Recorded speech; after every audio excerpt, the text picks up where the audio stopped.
Happy Friday, friends. Hope you guys have had a great week. Hope you've got a wonderful weekend planned ahead. In this week's update in the economy, not a whole lot's changed. I mean, again, fundamentally, nothing's changed really from what we've been talking about for the last several weeks. Now, there's a lot of talking heads. There's a lot of noise out there.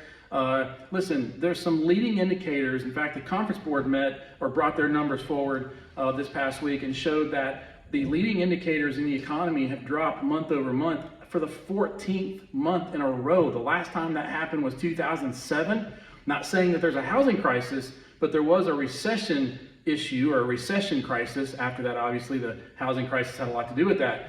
We're not going to get into a housing crisis. All of you that are listening to this video or watching this video probably already know that. You obviously know that inventory is low, demand is high. It's a seller's market. Back in 2007, just to remind you, it was the opposite of that. We had a surplus of inventory, and it was just the opposite of the situation is today.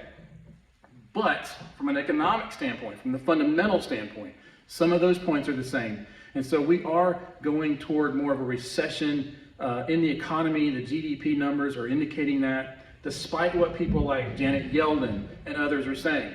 You can't listen to people like that. You just have to pay attention to the fundamentals. Don't listen to politicians. Don't listen to media, or all those types of things can lead us astray, can get our attention or distracted from the bottom line and what the numbers really show. Even Jerome Powell himself, and the Fed members, they've been talking about future rate hikes on the Fed, which makes absolutely no sense. They're not giving it time to marinate. Inflation is coming down. But the one thing in the inflation numbers that we're seeing is that still that used car prices are on the rise or have been on the rise, and that's really prevented from inflation numbers really going down in a more precipitous fashion that we would like. But as we mentioned, listen, it's not going to go in a direct straight line. We're going to see some volatility. The used car data that we're seeing actually is beginning to level off a little bit, so we believe that's going to have less of an impact, meaning it's going to allow inflation to drop to those figures that we anticipate. And when that happens, and I think even the likes of Jerome Powell starts to begin to see that in the next month report in July into August, I'm not saying or predicting that they will not raise rates, but I believe that there's a potential where they will start changing their attitude, changing their verbiage and their narrative. If nothing else, the bond market should respond very favorably to that. If I look at this past week, from Friday to Friday, not a whole lot's changed. Rates are basically trading in the same range. We're right around the 25-day moving average, and we would love to, from a technical standpoint, to break away from that, get closer to the 200-day moving average, and that's when we're going to start seeing more excitement. But again, listen, from day to day, it's going to be volatile. We're going to have some days, we're going to have some really up days. Wednesday when Jerome Powell was speaking, a lot of volatility, a lot of things were happening. The market responded very, very favorably to some things, and then when we started digesting some of that on Thursday, rates went back up again. And I'm not talking about just a little bit. We're having some major swings, wild swings. We can't really day trade this stuff. We got to stay focused on the fundamentals, and that's what we're trying to do here in our office. And what we're trying to do is we're talking to borrowers, we're talking to people that are selling homes, people looking at getting out of a home, getting into a new home, to look at the big picture here. We've got to focus our energy and focus our attention on the long term.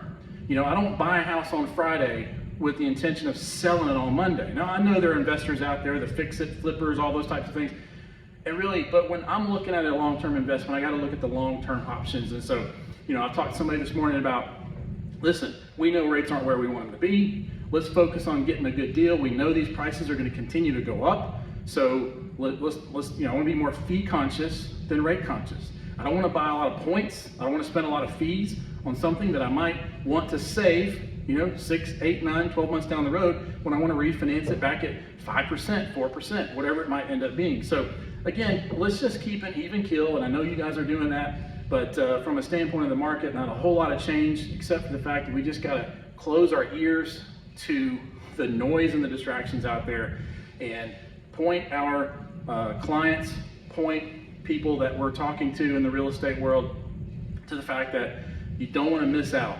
Now's the time to buy. A lot of you are very, very busy, so you already know this, and we're in the North Alabama market certainly is benefiting from people moving from states that are seeing worse numbers than we are, and they're coming here and we're seeing the benefit of that, I think. So let's ride that wave, but things are going to continue to improve in the markets, and we're going to get more purchasing power for more people, which is going to continue to drive this market forward. So you guys have a great weekend. Holler at us, anything we can do, get you a pre-approval. We're here for you 24/7. You guys have a great day.